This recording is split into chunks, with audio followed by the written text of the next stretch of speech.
linha de reflexões e de mensagens que eu tenho pregado. E hoje pela manhã aconteceu um fato inusitado. Quem estava aqui pela manhã talvez vai se lembrar, e eu estou contando a história. Quero falar sobre uma igreja de portas abertas, a porta que Jesus abre e ninguém pode fechar. E aquele homem que estava 3 dias na rua, bateu em uma das portas aqui próximo à nossa igreja, por questão de ética eu não posso dizer o nome. Foi lá, quando ele estava entrando à igreja, alguém disse: não, aqui o senhor não é bem-vindo. Mas não é aqui que tem um pastor que doa chinelo? Aí ele falou: não é aqui não. Pode ser por aqui, por perto, aqui, mas não é aqui. E não há de ver que aquele senhor veio até aqui, e depois, durante a reflexão, eu conto a história dele. Apocalipse capítulo 3. Nós estamos estudando as cartas às igrejas do Apocalipse, as cartas escritas por João, narradas por Jesus, o próprio Senhor Jesus, dono da igreja, escrevendo cartas maravilhosas. Nós já estamos chegando no final dessa série, e no próximo domingo, se Deus nos permitir, falaremos sobre a igreja de Laodiceia, e assim encerraremos a nossa série. E hoje nós falaremos sobre a carta à igreja de Filadélfia. Tem muitas igrejas com esse nome, e nós estudaremos um pouco essa porção da palavra do Senhor, Apocalipse capítulo 3, a partir do verso de número 7. Se você encontrou o texto, se coloque em pé, em reverência à palavra santa do Deus Santo, e nós leremos essa porção que o Espírito Santo do Senhor deixou registrada para nós e para nossa edificação. Apocalipse capítulo 3, a partir do versículo 7. Todos encontraram? Amém? Glória a Deus. Diz assim a palavra do Deus eterno: ao anjo da igreja em Filadélfia escreve: essas coisas diz o santo, o verdadeiro, aquele que tem a chave de Davi, que abre e ninguém fecha, e fecha e ninguém abrirá. Conheço as tuas obras, eis que tenho posto diante de ti uma porta aberta, a qual ninguém pode fechar, que tens pouca força, entretanto guardaste a minha palavra e não negaste o meu nome. Eis, farei que alguns dos que não são de vocês, os que são da santuário do meu Deus, e daí jamais sairá. Gravarei também sobre ele o nome do meu Deus, o nome da cidade do meu Deus, a nova Jerusalém, que desce do céu, vinda da parte de Deus, e o meu novo nome. Quem tem ouvidos, ouça o que o Espírito diz às igrejas. Vamos repetir todos juntos o versículo 13? Quem tem ouvidos, ouça o que o Espírito diz às igrejas. Oremos. Pai Santo, a Tua palavra é viva e eficaz, e nessa noite nós queremos que ela penetre dentro do nosso coração e possa promover uma mudança em nós. Renove a nossa mente, ó Deus, à luz da Tua palavra. O próprio Senhor Jesus disse que a Tua palavra é verdade, e nós queremos que a verdade do Senhor venha libertar a nossa mente para vivermos na plenitude do Senhor e assim desfrutarmos da plena convicção de que somos Teus filhos. Oramos, ó Deus, agradecidos, e fazemos em Jesus. Amém. Poderia sentar, queridos.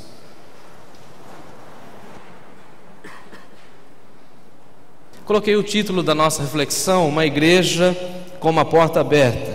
E antes de nós entrarmos diretamente no texto, algumas informações, como nós temos feito, a respeito do contexto histórico e cultural das cartas, e melhor dizendo, da cidade onde essa carta foi direcionada, onde a igreja estava plantada. O texto vai dizer para nós que é uma igreja muito pequena, uma igreja que estava muito ativa, mas que era uma igreja muito pequena por conta da circunstância da cidade. Havia ali a sinagoga de Satanás, uma grande população judaica, e essa grande população judaica perseguia os cristãos e ficavam, através dos comércios, através das brincadeiras, menosprezando, hostilizando, zombando dos cristãos e falando que eles estavam perdendo tempo, que o Messias ainda não havia chegado, que o Messias ainda estava para vir, que eles estavam na realidade como igreja cristã desonrando tudo aquilo que o próprio Deus tinha deixado lá no Antigo Testamento.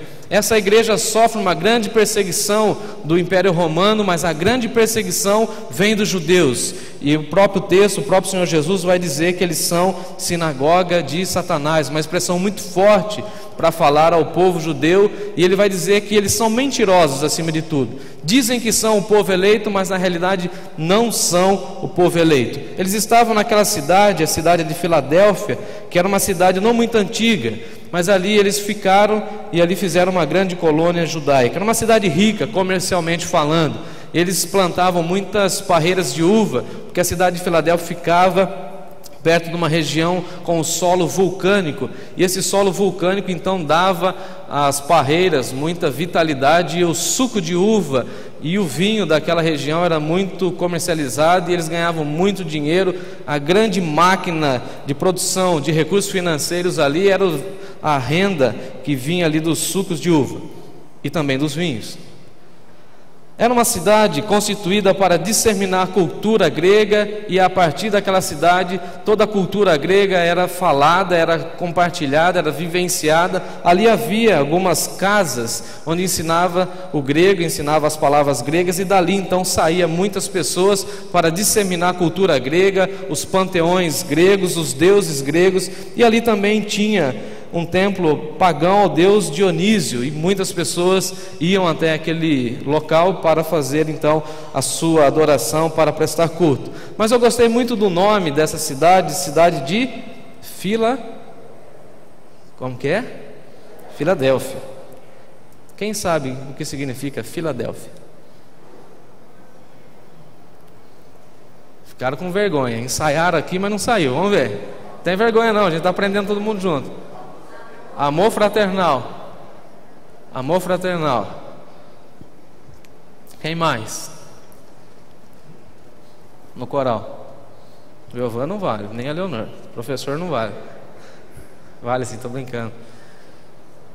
O rapaz que fundou a cidade, chamava Átalo, ele tinha uma fidelidade muito grande ao seu irmão Emune. Então Filadélfia é o que ama seu irmão. E a Bíblia depois vai falar que Jesus nos chama de amigos, essa expressão de filéu. Então, em outras palavras, a igreja Filadélfia é a igreja onde os irmãos se amam. E é nesse contexto que Deus, através de Jesus Cristo, fala ao coração da igreja. E eu quero mergulhar agora com os irmãos, olhando à luz desse texto, e ver como as nossas portas podem e devem ficar abertas para nós alcançarmos as pessoas na nossa querida cidade de Bauru. Acompanhe comigo o texto no versículo 7.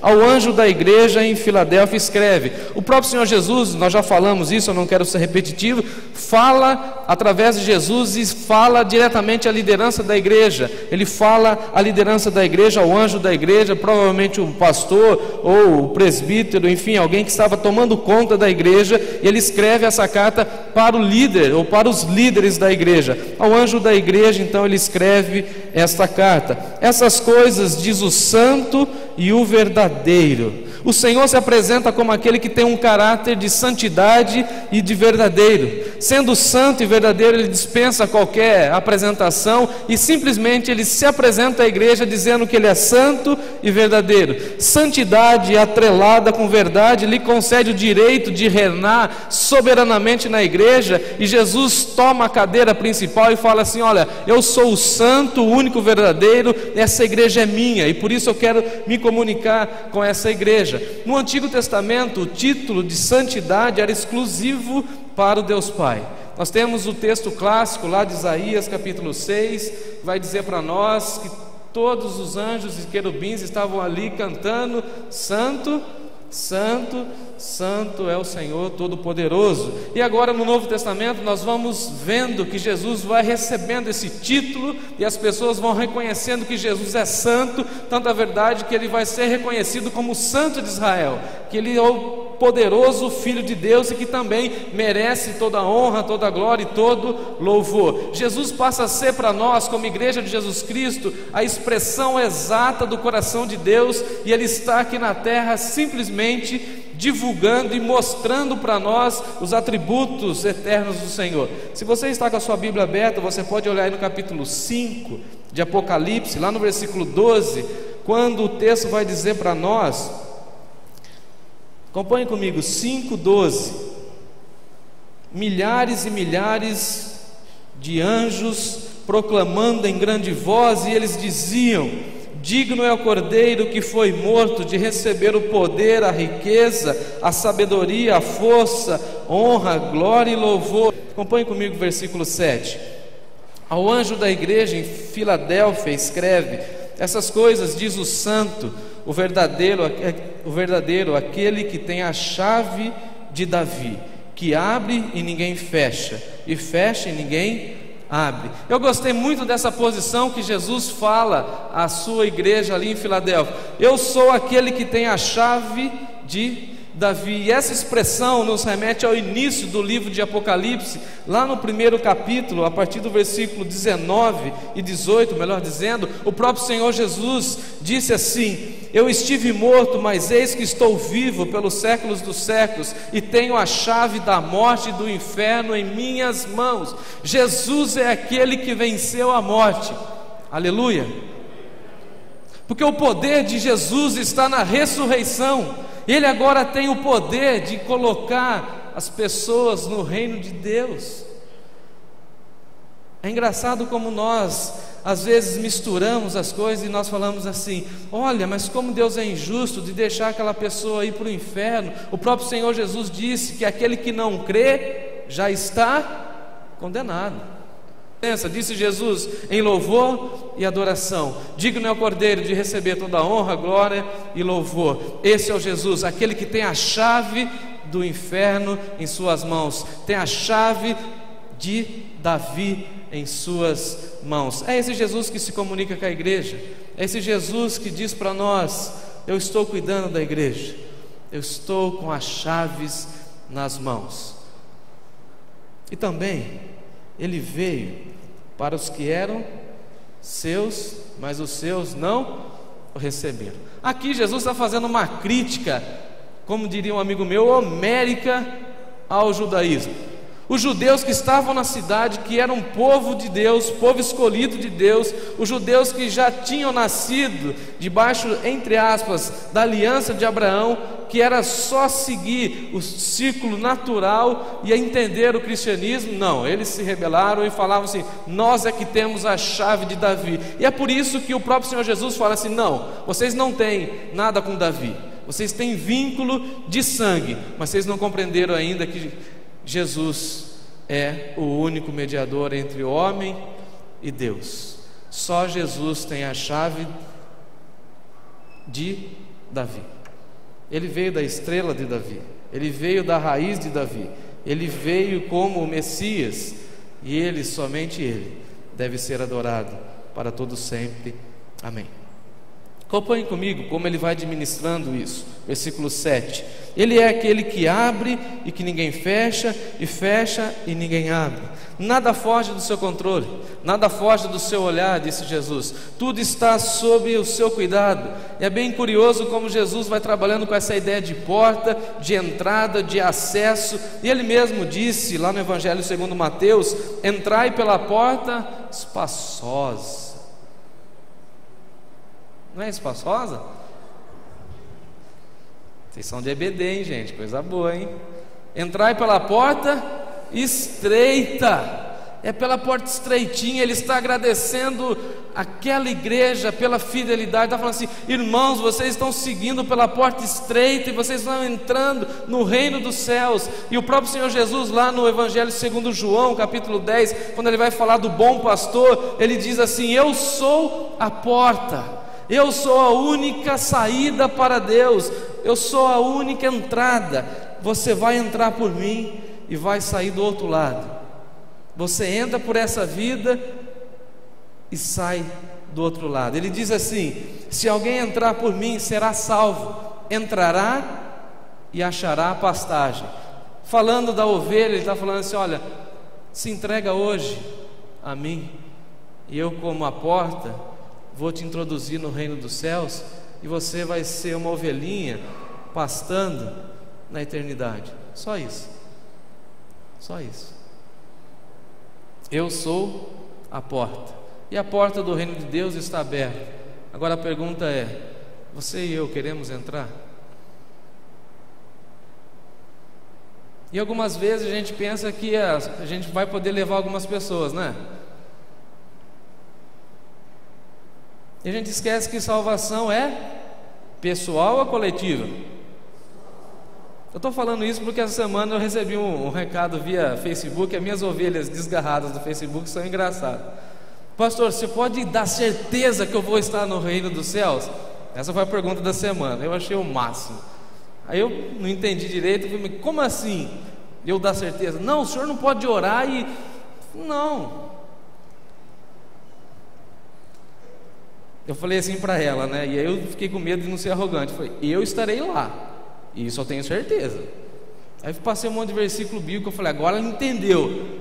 Não, pastor, mas ore por mim. E mesmo se eu falhar, quando o senhor chegar lá, como o senhor é pastor, o senhor chega lá e fala assim, Senhor Jesus, inclui o nome dessa pessoa aqui, ó.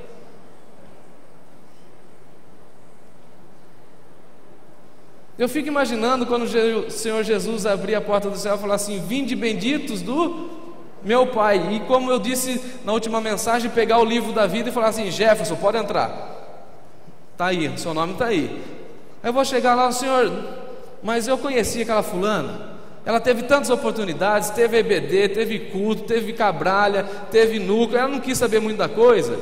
Essa pessoa não é da nossa igreja, mas eu estou contextualizando. Ela não quis saber muito do evangelho, não quis saber de se consagrar, não quis saber da leitura bíblica. Dá um jeitinho de fazer ela entrar aí no reino de Deus. Tem isso, gente. Quem entra por Jesus entra pela salvação, porque Ele é o nosso único mediador.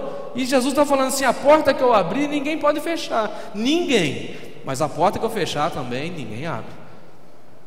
E aí ele vai falar ao coração da igreja, ele vai agradecer, ele vai dar um voto de louvor à igreja. Isso é muito lindo, acompanhe comigo. Versículo 8. O próprio Senhor Jesus diz, conheço as tuas obras. Eu conheço as tuas obras. Eis que tenho posto diante de ti uma porta aberta, a qual ninguém pode fechar.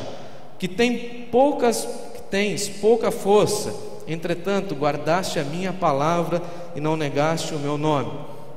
É engraçado que nas outras cartas que nós estudamos, Jesus sempre tinha uma crítica para a igreja. E na igreja de Filadélfia, Jesus não tem nenhuma crítica, Jesus só elogia. Jesus fala assim, ó, vocês são 100%. Só tem louvor nessa comunidade, só tem coisa boa. Eu fiquei até pensando, será que a Filadélfia não está precisando de um membro lá, para ir para lá? E fui fazer minha lição de casa. E quando Jesus fala assim, obras, Jesus está falando do serviço. Em outras palavras, Jesus está falando assim, eu conheço o teu serviço. Quantos irmãos trabalham aqui na obra de Deus? Trabalham na obra de Deus. Não, os irmãos não entenderam. Quantos irmãos trabalham na obra de Deus? Todo mundo aqui, né, gente? Vou fazer de novo a pergunta. Se você entregou seu dízimo, você está trabalhando. Se você está servindo ao Senhor em qualquer instância da igreja, você está servindo, não está trabalhando? Quantos aqui estão servindo ao Senhor nessa igreja? Melhorou. E a palavra boa para mim e para você é assim, Jesus está falando assim, eu conheço o teu serviço, eu conheço as motivações do seu coração. Eu fico imaginando esses irmãos aqui do coral ensaiando durante toda a semana para se apresentarem diante de Deus e prestar esse culto e nos abençoar com essas vozes, porque eles estão servindo. Cada irmão servindo, a nossa igreja lá em Cabralha Paulista servindo a comunidade, levando o evangelho para as crianças, em outras instâncias ali também, no nosso Recanto Boas Novas, levando o evangelho. Quinta-feira tinha curso de elétrica, como o Sérgio bem disse, teve também uma palavra evangelística, a nossa igreja servindo, e o próprio Senhor Jesus falando para nós, eu conheço o teu serviço. Você que está servindo na igreja, e que algumas vezes você fica pensando que ninguém está vendo, o próprio Senhor Jesus está falando para você nessa noite, eu vejo que você está servindo. Luiz Fabiano, eu vejo que você e a Letícia trabalham com os adolescentes toda sexta-feira. Eu vejo que você sai direto do trabalho, que você está cansado e que você cuida deles. Parabéns, é isso que ele está falando. Eu sei que você, diácono, pega ali o gasofilácio, põe aqui, eu sei disso. Eu sei de você que ligou o ar-condicionado, eu sei de você que abriu a igreja. Eu conheço as tuas obras, eu sei que vocês são operantes, eu conheço a igreja. Eu conheço. E eu sei que vocês têm aproveitado todas as portas abertas. E uma das portas abertas que eu queria falar aos irmãos foi desse episódio que aconteceu hoje pela manhã, e Deus confirmou no meu coração que eu deveria falar isso à igreja. Esse senhor que chega aí com aquele mesmo chinelo que eu dei para o outro, e esse rapaz fica procurando a igreja que doou o chinelo, mas a minha crítica não está nisso. Foi que ele bateu em uma outra igreja da nossa região, aqui não sei na onde, que não deixaram nem ele entrar. E louvado seja Deus, porque na nossa igreja ninguém impediu aquele homem, ele sentou ali, o Miqueias foi conversar com ele, o Miqueias falou assim: ó, assiste o culto, depois do culto o pastor vai conversar com você. Eu fui lá conversar com aquele homem só precisava de um banho e de comida. Louvado seja Deus que a nossa igreja pôde servir aquele homem, e aquele homem saiu com um tênis bonito. O Silvino viu, cadê o Silvino? Foi verdade, Silvino? E aquele homem colocou uma roupinha nova, limpinha, e me deu um abraço assim, mais carinhoso do mundo. Falou assim: eu senti o amor que vocês têm, porque nós estamos com as portas abertas, e Deus está abrindo várias portas diante de nós, e nós temos que fazer o ministério acontecer nessa cidade. Deus está chacoalhando você, e eu quero que o Espírito Santo te incomode para você vir comigo fazer tudo aquilo que Deus tem para nós nessa cidade. Quantas vezes nós estamos parados a gente não consegue servir, parado a gente fica reclamando, mas quando nós estamos com a bandeja na mão para o serviço, o próprio Senhor Jesus fala assim: serve ali, serve aqui, vai até ali, cante uma música ali, você foi enviado para cá. Dia desses eu fui visitar o filho da Maiara, o Henry, e eu tive uma grata surpresa quando uma das enfermeiras me reconheceu. Fui lá na UTI e ela falou assim para mim, falou: olha, você não é o... até brincou comigo, né? Vou escrever um texto. Você não é o pastorzinho? Pastorzinho, né? Ó. Tá proibido aqui, tá bom? Só ela que pode. Cadê a Luzia do Davi? Tá aí? Deixa eu ver a Luzia do Davi. Tá aí? Ela veio, Davi? Cadê o Davi? Não veio? A mamãe da Luzia do Davi estava internada, então eu fui lá visitá-la. Eu não sei porquê, mas aquela enfermeira ficou de olho. Eu até pensava que era outra coisa, mas não era, graças a Deus. Não é. Aí eu cheguei lá para visitar o Henry, e ela não estava mais na UTI adulta, ela estava na infantil. Aí ela falou assim para mim: por que o senhor vem visitar sempre as pessoas no hospital? São ovelhas da igreja, eu venho aqui orar com elas e tal, mas eu sinto uma tranquilidade, uma paz quando você chega aqui, você ora. Aí eu orei rapidinho com o nenê ali da Maiara. Aí aquela enfermeira olha para mim e fala assim: pastor, você não tem uma equipe lá assim para vir aqui e fazer um culto com a gente?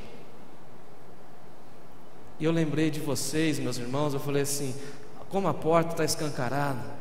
Aí eu falei assim: quem que eu vou chamar da igreja para vir comigo, com violão debaixo do braço, entrando no hospital? Quantas casas de recuperação estão precisando de pessoas para comunicar o Evangelho? Quantas oportunidades nós temos tido e quantas portas estão se abrindo? Quantas pessoas sedentas para ouvir do Evangelho? Quantas pessoas que querem saber da salvação? Tudo que nós fazemos em Cabralha Paulista, a igreja lota, e nós já não sabemos como nós vamos fazer, porque o nosso salão está ficando pequeno. E eu fico imaginando e orando a Deus. Eu falo assim: Senhor, toque no coração dos meus irmãos, para que possamos ver com clareza as portas se abrindo e nós invadindo todos os espaços e falando nada mais nada menos que Jesus Cristo é o Senhor, para a glória de Deus Pai. A recompensa está aí no texto, acompanhe comigo. Eis, versículo 9: farei que alguns dos que são sinagoga de Satanás, desses que a si mesmos se declaram judeus e não são, mas mentem, eis que os farei vir e prostrar-se aos teus pés e conhecer que eu te amei. O Senhor promete àqueles queridos irmãos que os judeus, aqueles que não são judeus, vão vir e vão se prostrar diante deles.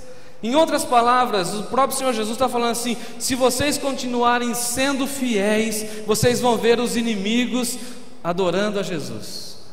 Vocês vão ver as pessoas que são opositoras ao Evangelho simplesmente se rendendo ao Evangelho. Vocês vão ver a olho nu os seus inimigos vindo à igreja e celebrando juntamente com a igreja.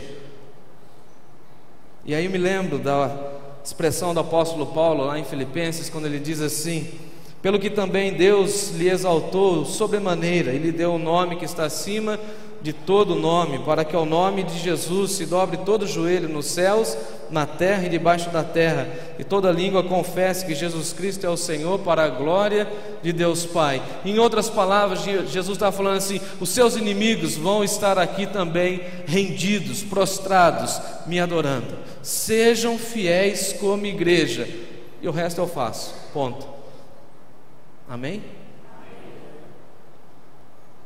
Versículo 10: porque guardaste a palavra da minha perseverança, também eu guardarei vocês na hora da provação que há de vir sobre o mundo inteiro, para experimentar os que habitam sobre a terra.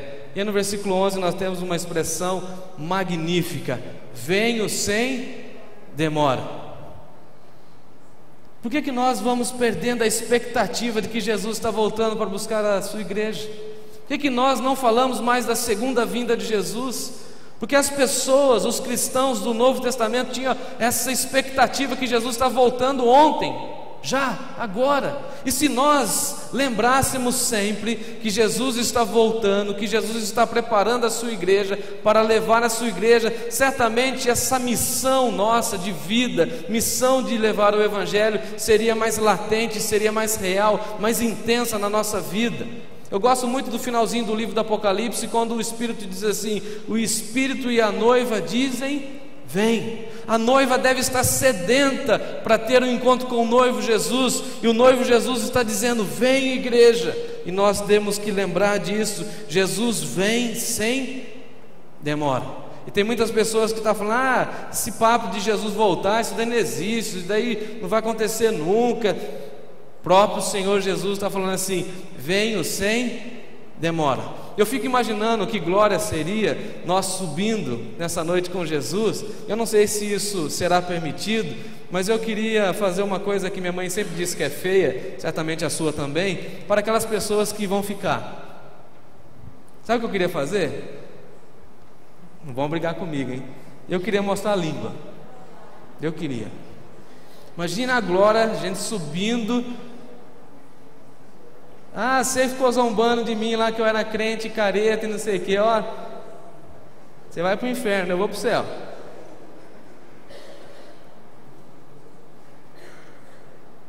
Conserva o que tens, para que ninguém tome. Aquilo que você já conquistou na sua caminhada de fé, conserve. Preserve o seu estudo bíblico, preserve a sua vida de oração, preserve os seus relacionamentos, preserve a sua coroa. E ao vencedor eu falo-ei: coluna do santuário do meu Deus, e jamais ninguém tirará. Queridos irmãos, para a gente encerrar, a grande promessa de Deus é essa para nós: aqueles que forem fiéis à palavra de Deus serão colunas no santuário do Deus Altíssimo. Quem tem ouvidos, ouça o que o Espírito diz à igreja. Eu vou, você vai? E eu queria cantar com os irmãos agora, com toda a vibração do mundo, como se o Senhor Jesus já estivesse vindo nos buscar assim. De todas as tribos, povos e raças, muitos virão te louvar. De tantas culturas, línguas e nações, no tempo e no espaço virão te adorar. Bendito seja sempre o Cordeiro, Filho de Deus, raiz de Davi. Bendito seja o seu santo nome, Cristo Jesus presente aqui. Vamos todos colocar em pé.